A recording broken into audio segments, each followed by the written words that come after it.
Ulitin mo.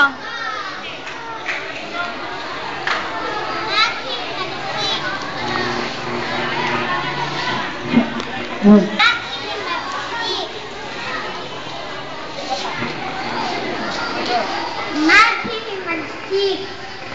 Paghihimagsik ay hindi masama kung hindi mali ang iyong adsika. Diwang mga tao ang kailangan mo. Salamat sa Diyos at dinulot sa iyo. Maghimagsik tayo sa kahirapan.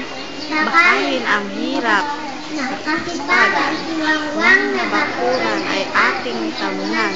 Pusong naghihimagsik ay magagaanan. Tayo ay sumama. na nasa himagsikan. Lig ang bayan sa tulong ng kahirapan. Pilipino'y Pilipina'y kilala sa katapangan. Bakahin ang hirap at tayo'y at tayo'y